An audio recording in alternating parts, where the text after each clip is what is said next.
Jean-Noël. Donc on a tous compris qu'il faut que ça change pour que ça continue.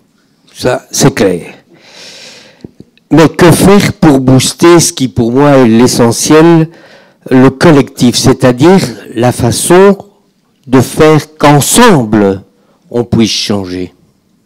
Et comment faire pour booster le collectif? Moi, je ne sais pas, honnêtement dit.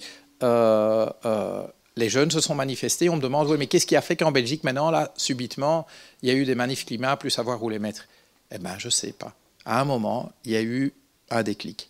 Il y a eu un déclic, mais quand j'écoute de nouveau les Gilets jaunes, quand j'écoute les marches climat, c'est redire nous. C'est se sentir faire partie de l'aventure humaine. D'accord? Il y a une aspiration à ça. Moi, je crois que c'est irrépressible dans l'humain. Irrépressible. Et je crois que ça se réveille. Le néolibéralisme a voulu nier cette dimension essentielle de l'être humain. Et ben, elle est vivace. Elle est vivace.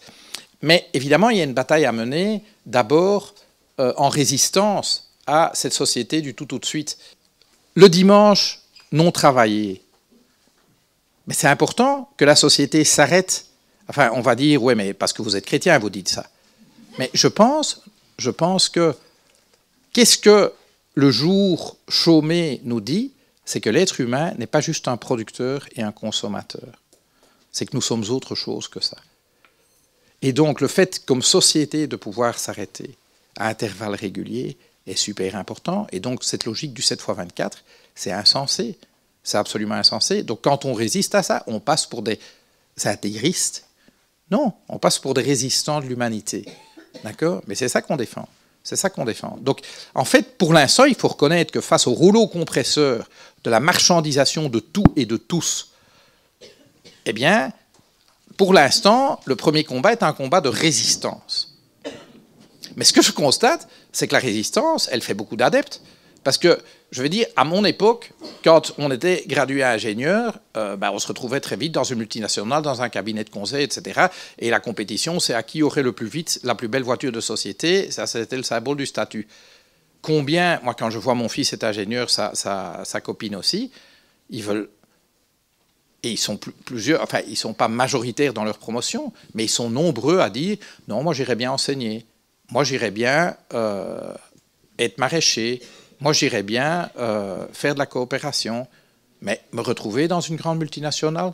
No thanks. Hein. Vous savez, quand j'étais au comité de direction d'IBM Belgique, j'ai reçu à l'époque, cette grande innovation, c'était du symbole, un BlackBerry. Hein, personne n'avait ça. Enfin bon, c'était vraiment... J'ai reçu le BlackBerry. Je l'ai ramené à la maison et je l'ai mis dans une armoire. Et puis, un an après, le responsable du service informatique interne m'a dit « On a remarqué que tu ne te sers pas de ton BlackBerry. Bien vu. Est-ce que tu ne veux pas le ramener ?» Avec plaisir. Avec plaisir. Et ils étaient tous sur leur BlackBerry pour avoir l'air occupé. Quand on avait comité de direction, on ne discutait jamais rien. Enfin, il faut dire qu'on était juste des exécutants, parce que vous savez, même quand vous êtes au comité de direction d'une filiale belge, d'une grande multinationale, vous êtes juste des rouages, hein, vous n'êtes pas des décideurs. J'ai dit ça, c'est le titre qu'on veut, enfin, c'est l'image qu'on veut donner, mais c'est bullshit. Bref, mais ça, c'est de la résistance culturelle.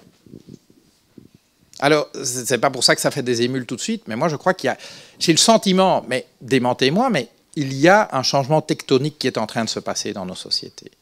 Moi, je sens ça. Je sens ça vraiment. Alors, est-ce qu'il va assez vite? Est-ce qu'il va assez loin? Je ne sais pas. Mais en tout cas, je sens que quelque chose se passe. Quelque chose se passe. Autrement dit, que cette idée que nous sommes juste là pour être des producteurs et des consommateurs, toujours plus vite, toujours plus, et mourir malheureux, je pense que ça ne marche plus très bien. Et donc voilà. Maintenant, juste un petit mot sur le travail, parce que je voudrais apporter juste un bémol sur l'allocation universelle. Je crois que toutes et tous, nous aspirons... Une partie de la dignité de la vie humaine, c'est de pouvoir contribuer par son travail à la société dans laquelle on est. Et je crois que ça fait partie de notre identité et de nos besoins sociaux. Donc je ne crois pas que le travail va disparaître. D'ailleurs, si on regarde l'agriculture bio, ben, il y aura plus de travail humain demain que hier. D'accord? Si on regarde le secteur de la santé, le secteur de l'enseignement, ben, on voudrait plus d'humains et pas moins d'humains.